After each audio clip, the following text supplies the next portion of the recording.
Jonathan Oppenheimer. No, this is not approved by the FCC. Right, I am great. sanctioned by no one. Thank you for coming today, sir. Thanks for having me. It's a pleasure to be here.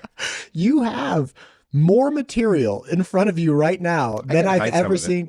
No, it's fine. No, I don't think anybody can see it. You know what? I'll take a picture real fast. I can spread it all out. I'm going to take a picture real fast and put it up on the screen so everybody can see it. Cheese. If you don't show up with the Idaho Constitution to your talk about the Idaho legislature, you're going to miss something. I don't even think okay, listen. You've never read the Idaho Constitution? I didn't say that. I was just saying that I don't think we need to reference it to know if good or bad things are happening with us. But listen, the one thing that you brought up right away that I want to chat about that is very interesting to me is there's a transportation bill going right now. I interviewed Rebecca Arnold for, two of them. There you go. I interviewed Rebecca Arnold for ACHD this last, I guess it was like October or something, whenever the race was, and really enjoyed her. And I did not have the good fortune of interviewing Alexis Pickering, who's the current commissioner of ACHD, or the one, Alexis, one of them. Yep. Excuse me, Rebecca was running against her. But one of the big brouhahas was over this 8th to 15th Street, where it's currently 4 lanes and 2 in each direction. And what they want to do, there's a project in place to reduce that down to 3 lanes with a center turn lane, and then bimodal strips on the sides where you can walk, you can bike, you can rollerblade, whatever you want, doesn't it? I got rollerblades for my kids recently. They're pretty lit. Anyway, the point is knee pads and shoulder pads. Oh, of course. Wrist guards. Wrist guards. I'm not as big.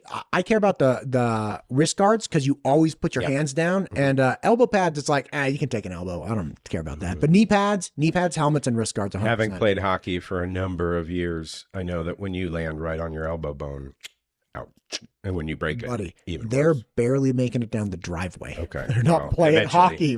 You also had shin guards. We're not doing that. Right. I had a lot of gear. Anyway, so look, this is a really interesting thing because it appears that some people in the legislature want to limit local municipalities' capacity to design their own streets. Right now, look, whether or not you like what ACHD is doing from 8th to 15th Street, I like that ACHD can look at their area and say, okay, what should we improve? What should we not improve? And by the way, the problem with 2 lanes in each direction, as I got educated after the interview with Rebecca Arnold, is that it's very, very dangerous for pedestrians. And I actually experienced this yesterday where I'm in the rightmost lane. This guy's trying to cross the street. I'm on like 13th Street or something. And I slow down and stop. And he like ekes out into the crosswalk. And he's like looking over my hood, and cars are going around me because they realize I'm stopped. They don't see the pedestrian. And it's like, oh my God, I almost took out my phone and started videotaping it. I was like, that would be irresponsible driving. But I understand. It's like, this is a problem. So talk to me about this, because although you may have thoughts for or against the design of ACHD, the idea that the Idaho State Legislature is stepping in and saying we should have control over what the local streets of the state of Idaho can and can't do, that's curious to me. It should be curious to all your listeners. The Idaho Legislature has preached for decades, and many of these legislators who are sponsoring these measures have preached for decades the importance of local control, ensuring that locally elected representatives are able to make decisions that are in line with their local communities, and that if they step out of line, that the voters hold them to account.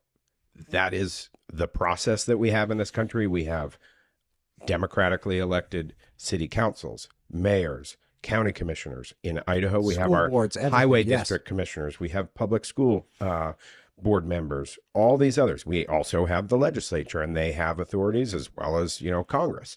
And all of these different representatives have the ability to make decisions and be held to account by the registered voters within their districts. And local control is so important when it comes to roadways, because local interest and local authorities should have the ability to determine what is best for their local needs, for their economic needs, for the safety of their citizens, for the health and welfare of the people who elected them to do their jobs. And so what the legislature is doing here, once again, is trying to limit the decision-making ability and the authority of the Ada County Highway District because the people have elected some commissioners who the legislature doesn't agree with 100% of the time. And I think that it should be a real cause for concern for any Idahoans and anyone who votes that, hey, we've got this authority who we voted for because we support what they're doing. And now someone is trying to come in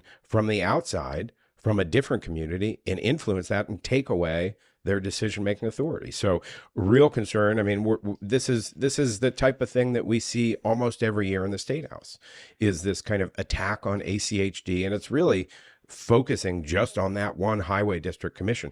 There's a Whitebird Highway District Commission, and there's an Orofino Highway District Commission, and a Coeur d'Alene, and Kootenai County, and all these other highway commissions out there, but you don't see them in the targets.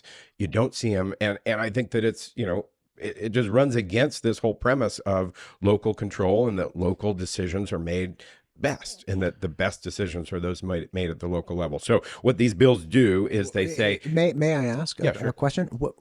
Why ACHD? Is that the highway district that most people collectively interact with because they have to be here during session, or like, it's like, I believe we should probably have like a Canyon County highway district too. There is, like, it's large, I'm sure, and it's close by, and like, but I wouldn't imagine that the legislators spend a lot of time in Canyon County when they're here for session. They hang out in Boise. Yeah, it doesn't have as much to do with just the, you know, few months that they're here in Boise and that they're frustrated by a crosswalk or a stoplight or construction or whatever. It really has more to do with, you've got the largest, most significant highway district in the state, where I forget what the number is. Maybe it's between 500,000 and 800,000 people in the state either drive on those roads or maybe even live within that. Yeah, right.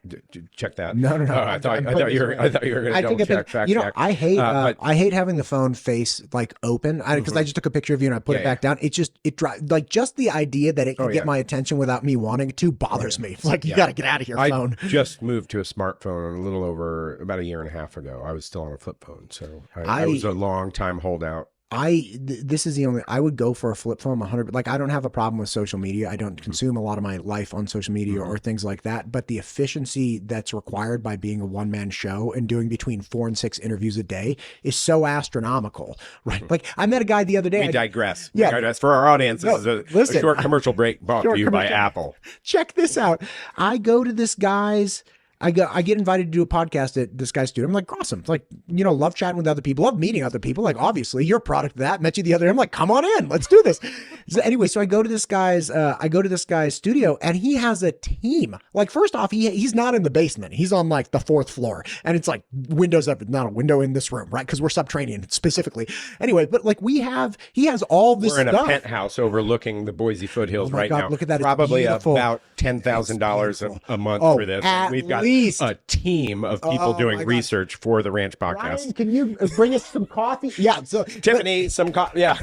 Some snacks, maybe. No joke, though. He had, I think it was 4 other people besides him, all doing things. I'm like, I'm up at like 4:30 doing this, and you guys just roll in like showered and happy, like having, anyway.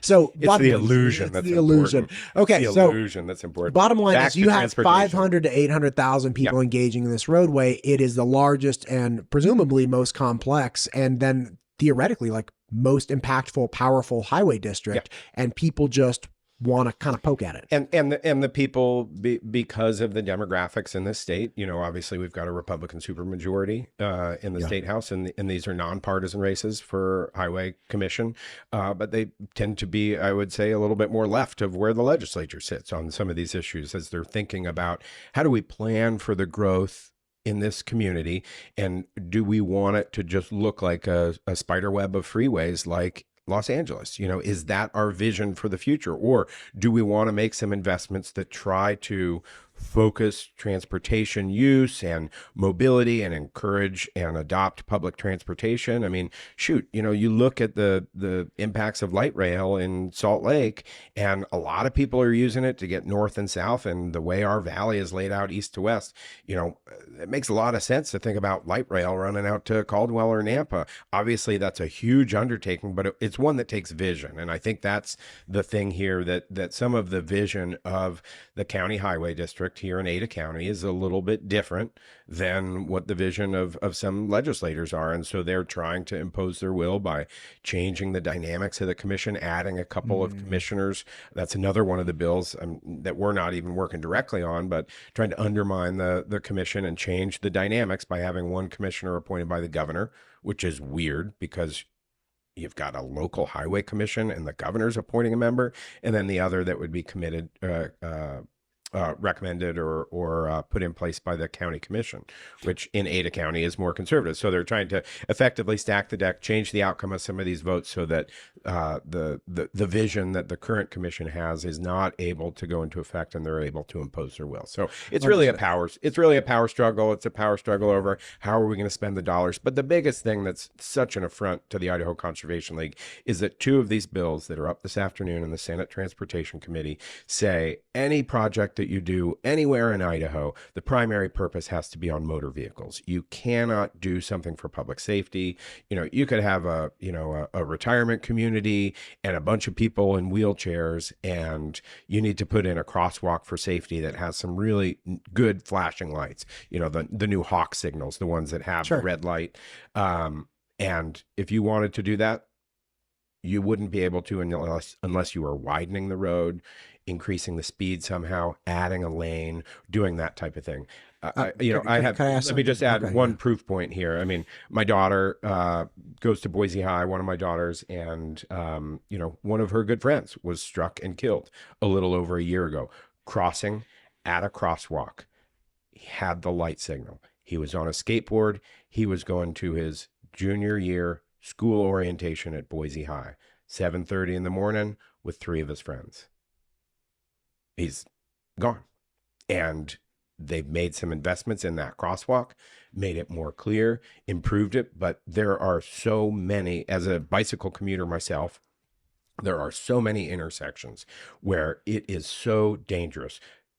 Think of what it would be like to cross the road. The next time you cross the street, think about how hard it would be if you were in a wheelchair to make it all the way across in those 14 seconds it gives you. Think about how hard it would be if you were blind. Think about how hard it would be if you've got a toddler, you're trying to hold their hand and you're pushing a baby stroller and you've got a dog. These are the types of things that are life and death for people, literally. And the local interest and locally represented commissioners can do the best job representing the local community interest. And that's the bottom line. And so I think that, I know there's going to be a good crowd at this hearing this afternoon. I hope that we send a strong message of, hey, we want solutions that work for all road users. That includes people on bicycles, wheelchairs, skateboards, however you use a road. And it also includes people in cars. You might be surprised to own that I'm a bicycle commuter, but I also own a vehicle, and I pay taxes every year for the roads, and I buy gasoline, and we contribute to that system and that funding. I'm actually donating a lot of my motor vehicle taxes because I choose to ride my bicycle. And I'm not asking for some kind of cut in that. But I do want to make sure that we're investing in infrastructure for all road users, because at the end of the day, if you drive a Mack truck, a school bus, a garbage truck, or a Toyota Prius, you don't want to hit someone in a wheelchair. You don't want to hit a school kid. That's the last thing that you want to do when you wake up in the morning, is to take someone's life or give them brain injury. Someone who stands right next to me in my exercise class at YMCA, recovering from a massive head trauma because she was crossing State Street with a signal. It's serious stuff. Yeah. One question about direct appointment from the governor. We have boards like the State Board of Education where you have direct appointments from the governor, but you also have a seat reserved for the state superintendent, which is an elected position. So that's the only person on the State Board of Education that's not a direct appointment. So we do have emerging in some places of a direct appointment and an elected, mix, whether it's more, but lots of those. Fish and Game Commission, all appointed by the governor. school board of education, with the exception of the superintendent, all appointed by the governor. Right. And those are different layers. But then you also have the local school boards that are elected. Right. And again, we have different mixes. The point is that we have existing boards that have a combination of direct appointment and elected people.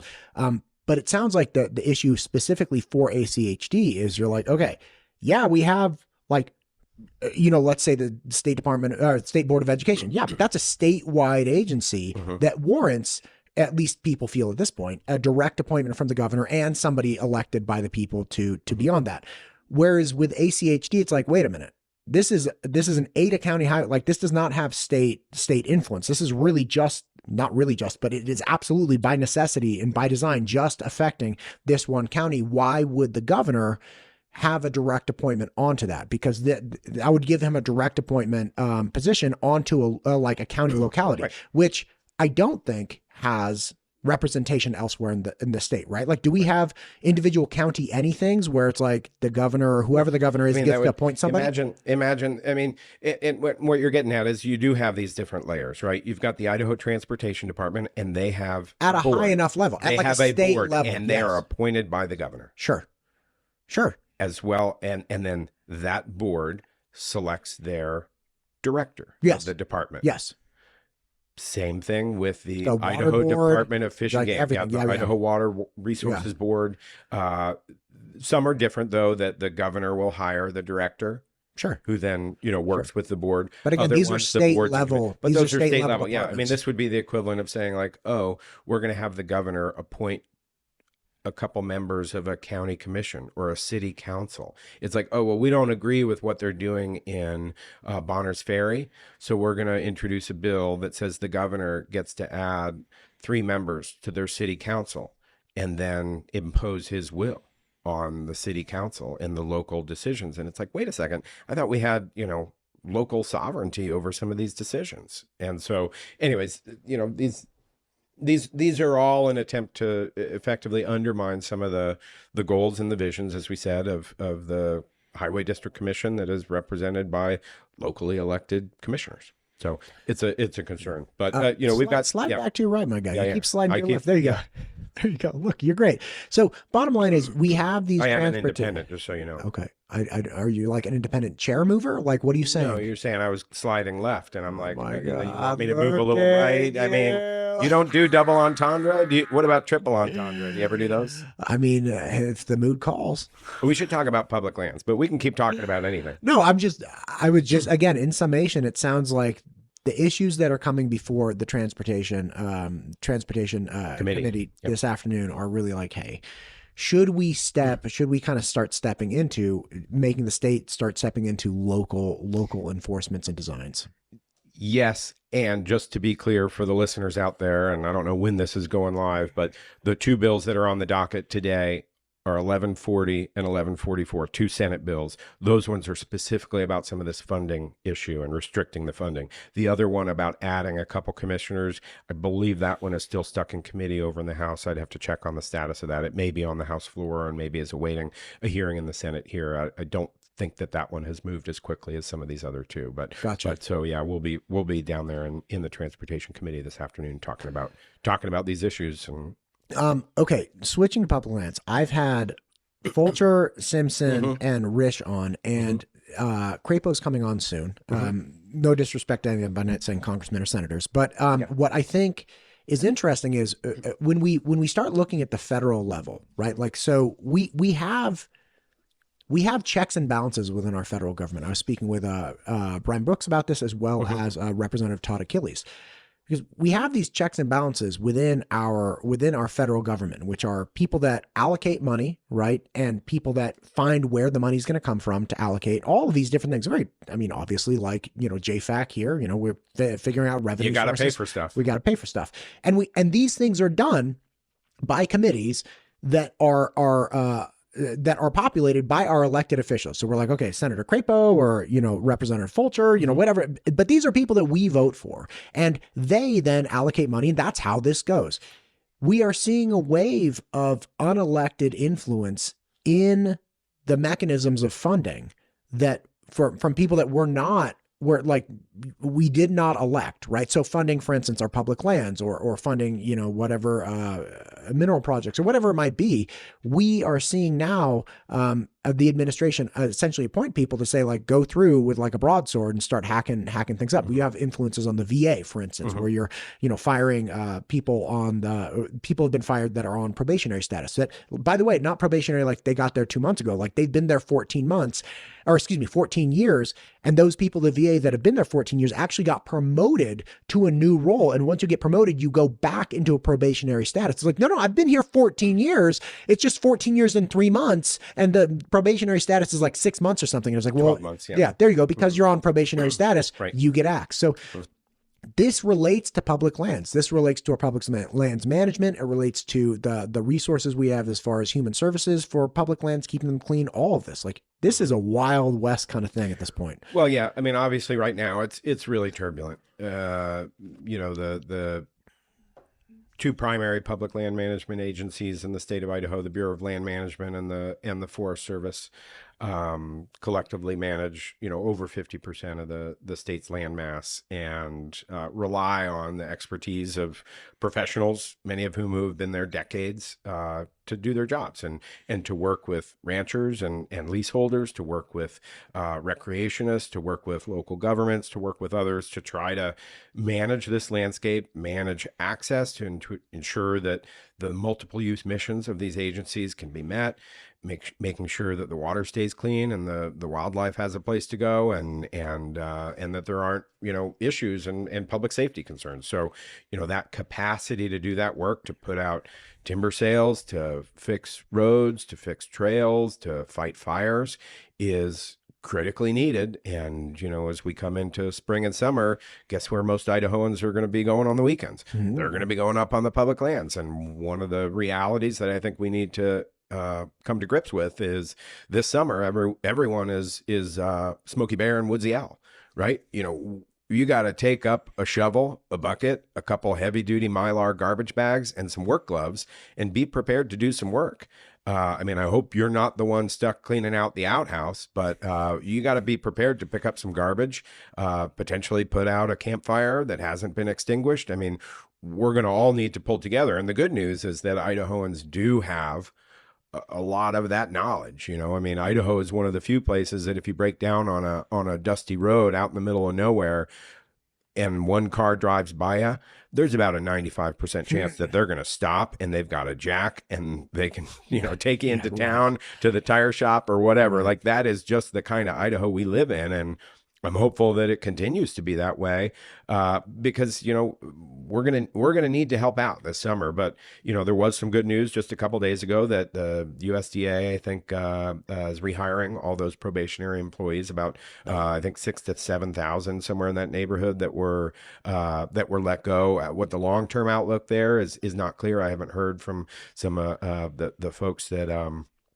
I speak to at the public land management agencies. But at the end of the day, we've got to let our elected officials know, Crapo, Risch, Simpson, Fulcher, our congressional delegation, that public lands matter to us. They know that. They need to hear from us that it's important that they be funded, and that Congress has an appropriate oversight role to ensure that the administration is managing these lands consistent with the laws that Congress has passed. And that includes the Clean Water Act. It includes the Organic Act that created the Forest Service way back in 1907.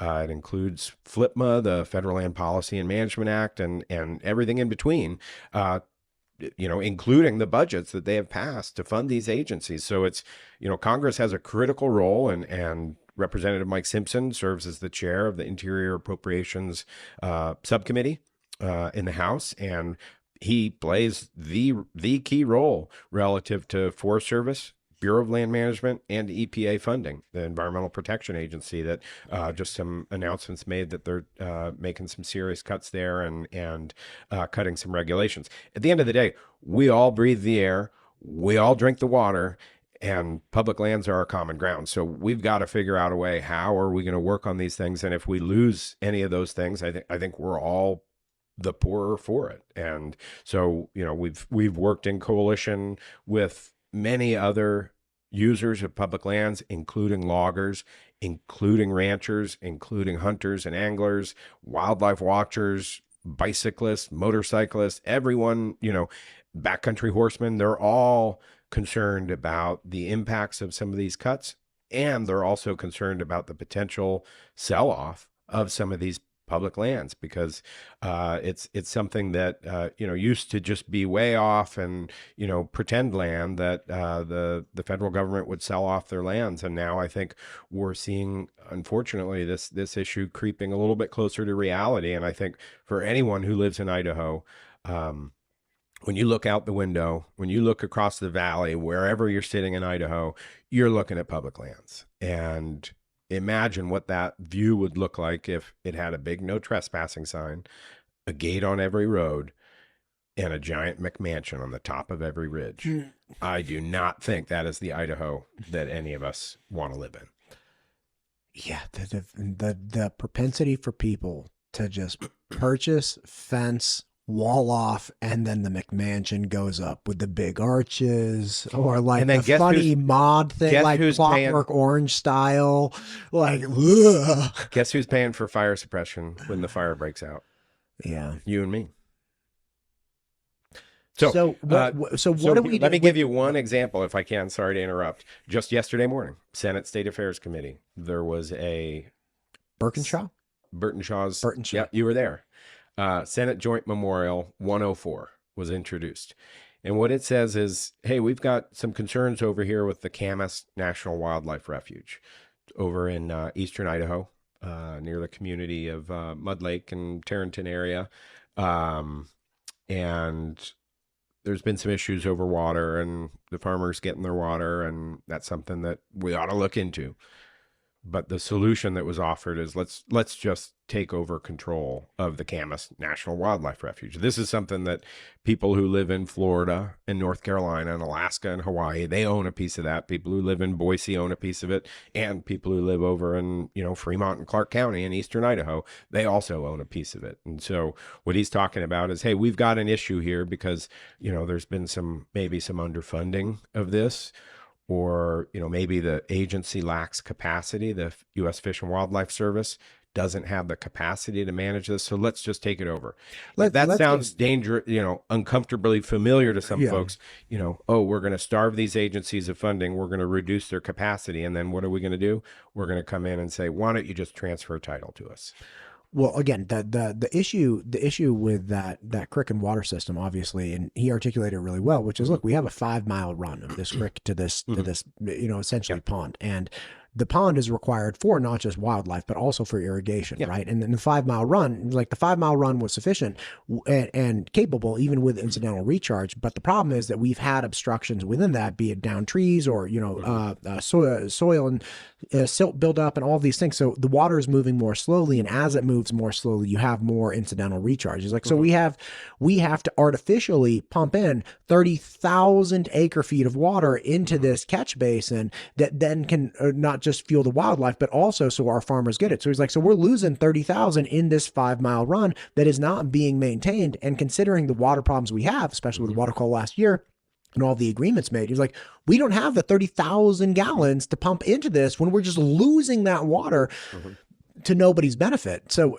and again, when people talk about management, I think it's really hard for the average person to understand, like, what do you mean management? Like, what are you doing? Like, what? It's like, okay, well, what we're doing is there's a 5-mile stretch of creek and you got to clear it out. And that takes a lot of energy and time. And the alternative is we continue to lose tens of thousands of gallons or tens of thousands of acre feet of gallons. An acre foot is, by the way, a foot high of water and roughly a football field. It's like, you want to lose 30,000 football fields worth of water, right? Like, or we could fix something out. So I understand the concept of, hey, look, this system is not functioning sufficiently, but I don't think that representative has starved that agency and is then like, haha, like success. I starved the agency. They can't do this. Now I have a gripe. My value proposition is you're not doing a good job. We need help. Like it's not him. They're just saying, hey, we got to do this. Yeah, I understand that. But I guess the solution. I emailed him right away, by the way. If you know him, put in a good word for me. I'd love to talk to him about it because it seems really complex and people need to understand this is the granular nature of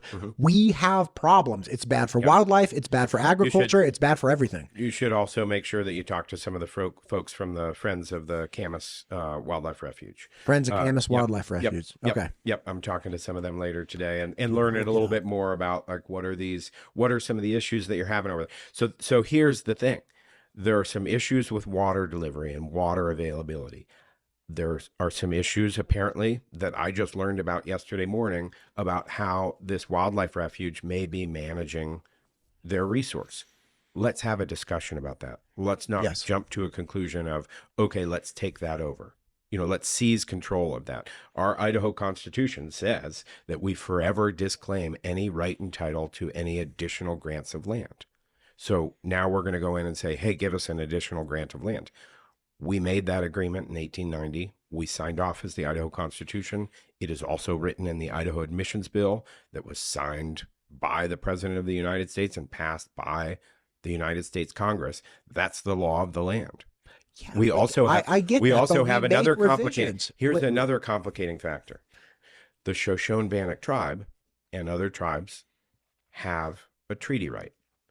According to the United States Constitution, that is the supreme law of the land. The treaties are the supreme law of the land. So they have treaty rights on that Camas National Wildlife Refuge because it is federal land and they have an agreement with the federal government. They do not have an agreement with the state government. So they have the right to hunt and fish in usual and accustomed places. That is what the treaties say. Most of them say that. The Stevens era treaties from the 1850s and 60s. And you're saying if we took over that If we took that over, they would lose that treaty right. And there's no way to take it over and maintain the treaty right? There is no treaty between any Indian tribe and the state of Idaho. No, I know. What I'm saying is we couldn't say to the federal government's like, hey, listen, man, you can have this, but you're also going to sign on the dotted line that they get this, this is honored and maintained. You're saying that's nothing like that has ever been done to the best of my knowledge. But sure. Yeah. I mean, let's have a discussion. Again, sure. The issue is if there's an issue with some willows in the stream, guess what's always grown in the stream? Willows. Well, nobody's saying they're invasive. Right. But they're just saying let's clean them out. Well, yeah. And so let's talk about how should we be managing this? What are the issues? Yeah, chainsaw and some shovels would do the trick. You just got to get a dude with a chainsaw and some shovels. Do we want to dredge every stream that runs? I didn't say dredge. Right. But if you're cutting out and removing material from a riparian, and again, I don't know the specifics of this. This is my point. Let's talk about the issues that we're having. Sure. If we're having issues with water delivery, let's talk about, are there other ways that we can achieve this conservation through, can we reduce our water consumption to ensure that everyone gets the water that they need?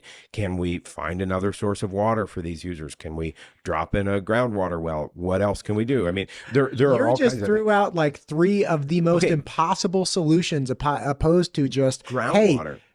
Okay, first off, we all know the prior appropriations act was like at the heart of the problem this last year. So you threw out, can we get more water? Can we use less water? And can we punch a hole in the ground? These 3 things, if I had Paul Arrington in here, the president of the Water Users Association, I guarantee you his eyeballs would be down the street because they would have rolled right out of his head. And he's like, I'm not saying that these are the solutions. I'm saying maybe these are potential solutions that you can look at other than saying, let's seize control of these public lands that all Americans own. So let's have the conversation. I don't know enough about the specifics of this issue because I only learned about it 27 hours ago. But I want to, it might have been 28 actually. Okay. I tried to do some real quick math, but it's more like 26. It doesn't matter. Anyways, the point is, let's talk about the problems we're having and let's see if we can come up with a solution. I mean, if we want to talk about water usage in the state of Idaho, let's talk about water usage. The highest per capita water usage for any state in the nation. Okay, but that's because we're ag and we have a tiny population. Well, Oklahoma's got a lot of ag and Does Arkansas it? and Does it have as? Arizona. Does it I mean, have? a lot of First states. off, hang on. Does it? We have to consider a natural precipitation, right? Within farming, right? So if you're saying, even if we said Oklahoma has the same number of farming acreage, if they have greater natural precipitation, then they're going to rely on less artificial irrigation, right? So like you're not going to count natural precipitation in land, or excuse me, in per capita usage, and that's an unfair stat considering we live in an arid, high elevation West, right? So like you can throw out that number, Well, I but don't think it's not an unfair stat. It's saying, hey, we use more water in this state than any other state per capita. We have the highest number and the highest rate of groundwater decline for any state in the United States. Sure. Let's talk about, is the use of our water sustainable?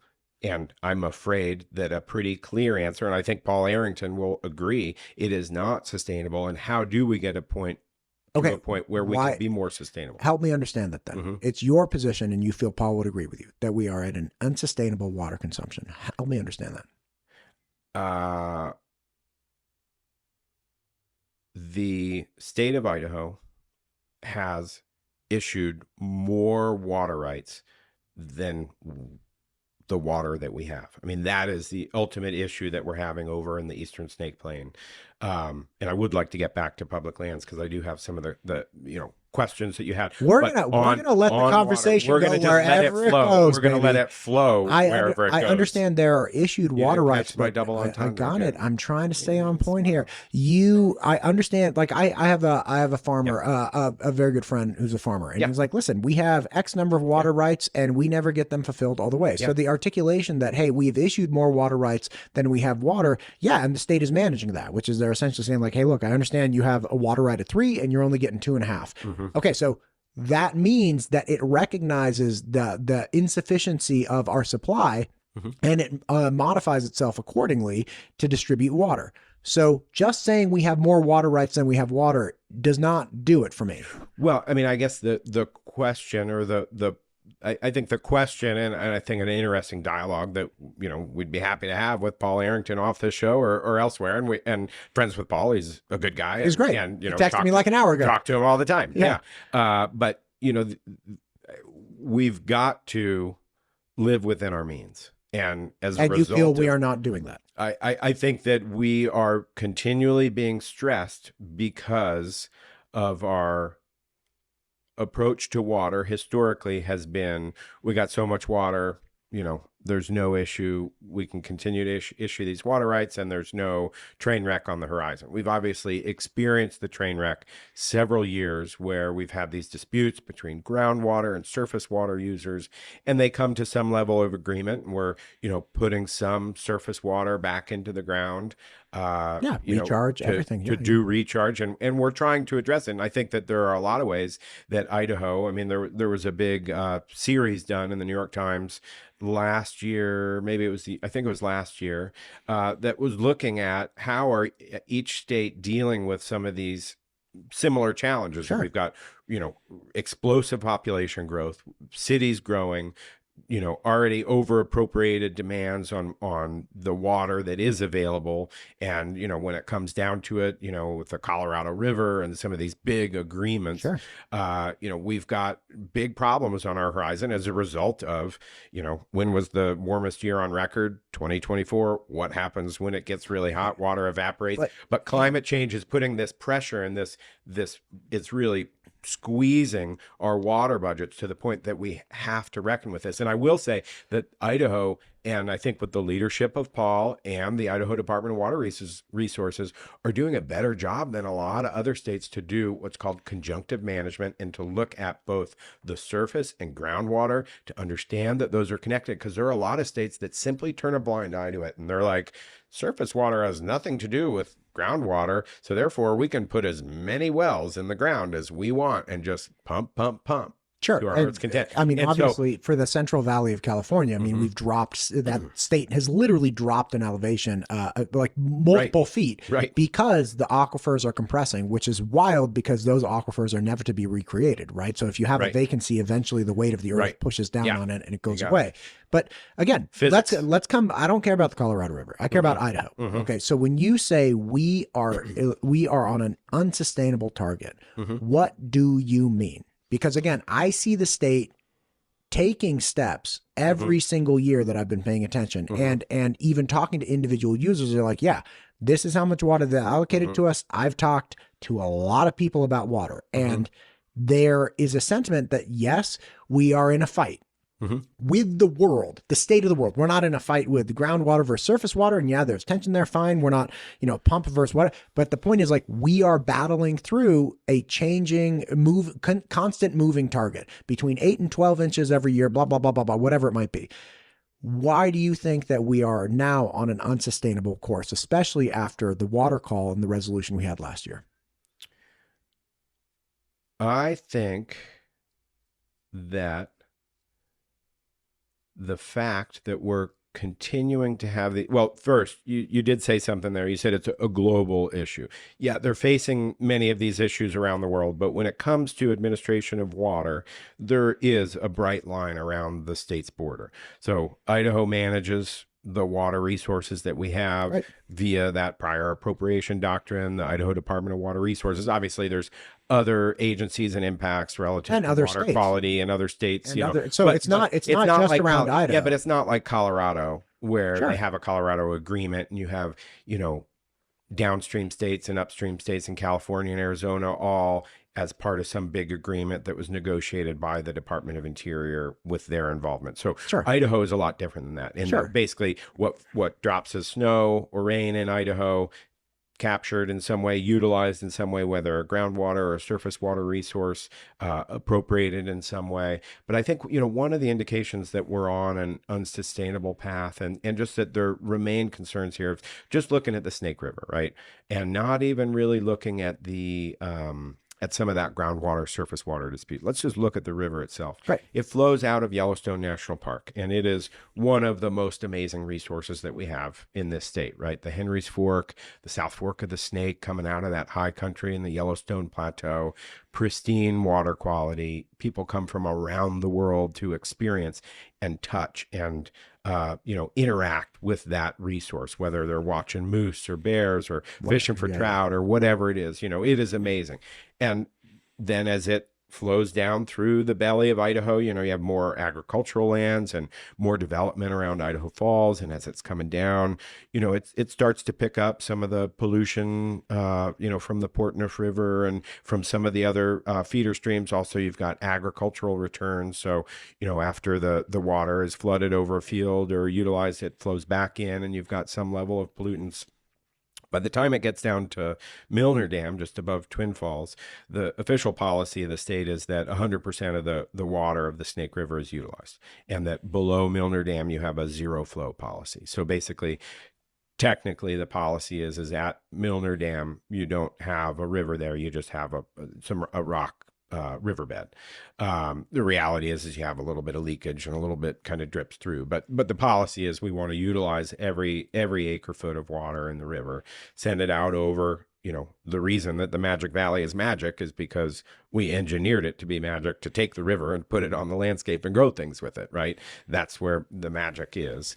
And as the water flows back in through some of the springs, 1,000 springs, you get a lot higher concentrations of phosphorus and other pollutants, nitrogen, downstream of that Milner Dam. And basically with those returns and with a lot of the agricultural usage, with the explosive growth of dairies that we've seen in that area, about somewhere north of 750,000 cows right in that Magic Valley region that are all requiring primarily alfalfa and some other corn and other grain silage, really high demands. That conversion to alfalfa and other fields has put an amazing demand on some of those water resources. But then again, back to the Snake River, the water flowing in the river there doesn't meet water quality standards. It is generally not safe to touch in the summertime. There are signs that go up every year. At Brownlee Reservoir, they just leave the signs up. It says, if the water touches your skin, rush and find potable water and rinse it off. And if your dog or your cow or your horse gets into the water and drinks the water, you need to rush them to a vet because there's a decent chance they're going to die. From our perspective, if we had more water in the river that was cleaner, it would help to dilute some of those pollutants. We need to address a lot of these things. They're all interconnected. Dairy is obviously big business here in Idaho. We recognize that. The reason that dairies really moved here was because of the availability of water, because of the dry climate, and because of the regulatory environment. But there are costs associated with that. And it's something, water usage, water quality, quantity and quality are really intricately tied. The more water you have in a system, then the healthier that system is going to be. The more natural flow that you have in a river, the better it is for the river. Obviously, when you're in a flood stage, it can be a little bit scary and maybe get the heck out of the way. But the reality is that water in a river is a really good thing, and I don't want to go too far into this. Too far? You've been talking for like this 10 minutes.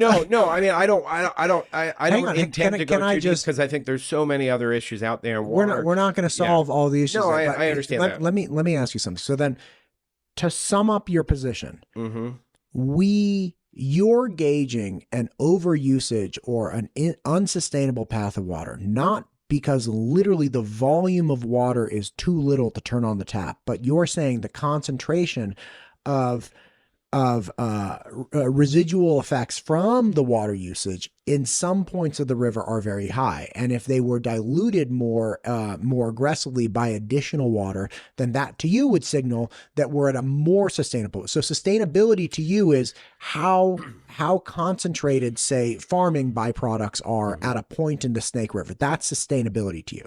Well, I think that there's a lot of different ways that you can look at it, right? Well, for sure. But what I'm saying is, can I sum up what you just said? I think that's a pretty good summation. I mean, I would say that our long-standing approach to water usage in the state was that it's an unlimited resource. And that I think the pains that we've been having over about the last 20 years or so with the Snake River Basin Agreement that's going to need to be renegotiated here soon, in part tied into that issue of the treaty rights that I talked about, because of that right for the tribes to hunt and fish in usual and accustomed places applies as effectively as a water right to ensure that those usual and accustomed places actually have water so that the fish can swim in them. But the reality in my mind is that we haven't managed our water resources sufficiently over the last, many decades, and that we're now going to reap in what we sow there, and that we're having a lot of challenges. And I think we're still approaching it from a perspective of this is this is an almost unlimited resource, and that we can satisfy many of these different users, and that we can maintain the status quo where we have, about just shy, I think it's about 952,000 dairy cows in the state. We can have all the acres of ag, and we can continue to grow these very high water demand crops in this very arid environment, in the face of climate change, in the face of all these various demands, in the face of population growth. All of those things, in my mind, I think leads to a conclusion that if we really want to be sustainable, we've got to take a bigger look at what are some of the costs, what are some of the benefits, and how can we align our lifestyle, our economy, and our management approach in a way that aligns with the reality of reduced precipitation, increased temperatures, and increasing populations. I think all of those things, when I look at that picture, I see declining water levels, declining water availability, increasing growth, increasing demands on those waters. So I see that as inherently something that if we want to avoid a crisis in another 20 years, 50 years down the line, we really got to be thoughtful now. Okay, so taking that into account, do you feel that the water resolution that we came to mid last year was in, or excuse me, at the end of last year was not reflective of the things you've just said? First of all, I think important to note that we weren't at the table. We're not one of the parties to this agreement. When you say we, are you saying the Idaho me and you? the Idaho Conservation League? Okay. Yeah. So by and large, this is a fight between water users. It obviously has big impacts on all water users, and that includes you and I and all your listeners out there, as long as they consume water, which I think they do. I hope they do, because it's a really important thing. Don't drink just Coke. That's bad. Or just coffee. This segment of the program brought to you by water. It's cool. It's clean. It's refreshing. Get some today. But yeah, like just a quick note too, like the population explosion argument. It's like the population accounts for like 5% of overall water usage. Right. Like, so it's people saying like, hey, we went up 10% of population. It's like, okay, so now we're up like to 5.4% or 5% when you have 0% to give. No. Like, I'm just saying people saying, hey, a lot of people are moving. Yeah, we see that, but we're like a almost negligible part of the actual water equation. So back to the resolution. Lieutenant Governor Scott Bedke, the water board, people hashed it out for a long time, and they came to a resolution. I actually went to the water convention this year, and I was at the Farm Bureau convention as well, and heard people aggressively talking about this, figuring out different ways to allocate water and different ways to rotate crops, high demand, low demand, things of that nature. What about that agreement or resolution do you feel was not taking into account the things you've just said? I'd have to go back and revisit it. I can't answer that right now. I mean, I just can't. I'm happy to do some due diligence, talk to some of the people that work on water specifically, because I don't work on water. Is not my forte. I have a degree in forestry. What do you think about the owl problem with forestry? The owl problem. There's so many owls. I went on a walk just the other day and I heard like 3 or 4 western screech owls. Is that good or bad? It's if you like owls, it's great. If you hate owls, it's terrible. They're terrible, and they're just invasive. I mean, this portion of the program brought to you by the spotted owl. No, owl be gone. If owls are a problem in your neighborhood, oh my God, ask your dentist about owl be gone. Oh my God. These are the worst commercials ever, but it'll probably still work. Talk to your dentist. Hummingbird repellent is the next segment. Oh my God. Well, I was talking to somebody the other day about the long-term 3-decade destruction of large part of our forestry, our logging industry, with the intent of preserving a specific species of owl. And then are you talking about the technological advancements of mills in the Northwest, and that's really what drove the conversion of the industry? You're talking about preserving spotted owls. Spotted owls are not native to Idaho, and I haven't had the privilege of working on that species.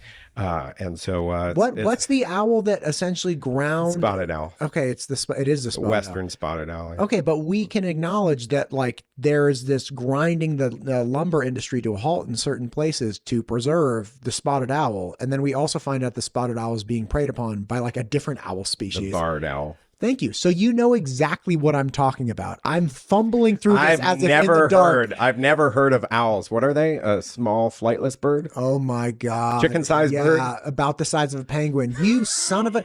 You know this entire thing, and you could not be playing more dumb if you tried. Hey. Come on. And you're like, I don't know water. I'm the dumbest guy in this room. I am the dumbest guy in this room. That's is obviously not clear. That's as much as I know. I just thought it was important for me to say that first, because I knew you were looking for an opportunity. Oh my God, I need more coffee. I can't do this. Oh my God. There was no coffee at my office before I left. Oh, well, I should have asked if you wanted some. I went to the Flying M this morning and met with Tom Michaels from the Boise State Public Radio. He was super cool. And had a coffee there, then went to the Capitol and then got a coffee on the way here. I'm going to be loaded the rest of the day. It is fantastic. God bless America. Listen to me. This portion of the program brought to you by coffee. Dawson Taylor Coffee and Flying M. Delicious hot, delicious cold, or delicious in between. Listen to me. Let's do this. We got to cut it. I said we were going to do like 45 minutes. Listen to me. it's impossible that we were flushing through. I told you with all this nonsense you brought in here that we were not going to be able to get through all of these things. My point is, I did reference the Constitution. For the record. I mean, the Idaho one, that's true. Oh, no, you referenced the U.S. Constitution as well. Listen to me. Let's schedule another episode for 2 weeks. Come back. Let's dig into forestry and owls. Go home and do your homework because you've obviously I want to talk about owls. We got so many. Then let's talk about other forestry. Let's talk about Fisher. What is that? It's a member of the mustelid family. Let's talk. My son did one of my sons did a report on fishers. Yeah. Amazing species. And okay, and Idaho has genetically significant populations of fishers that were never reintroduced. So we have a native fisher population up in the Clearwater region. Really fascinating. I've gone out and tried to trap for them with Fish and Game, but unfortunately we only came up with some snowshoe hares, but it was still fantastic. But we've got so many amazing species in Idaho: salmon, grizzly bear, wolverine. Look, let's do that. I'm in. There is even a type of a beetle that is named after Robert Redford. It's the Redford beetle? Redfordi. I forget the genus, but the species is Redfordi.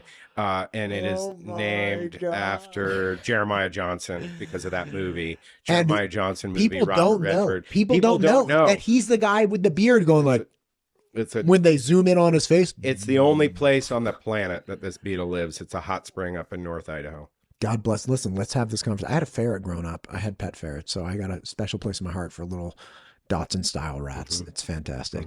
God bless you, sir. Thank you for coming in. Let's do it again. It's been a pleasure. I don't think we even mentioned that I work for the Idaho Conservation League as the Government Relations Director. My name is Jonathan Oppenheimer. And if you're interested in receiving my weekly legislative update, text ID LEG, that's IDLEG, to 52886. It's been a pleasure talking to you here on the Ranch Podcast with Matt Todd, and I'm looking forward to coming back next time. Thank you so much for listening. Cut.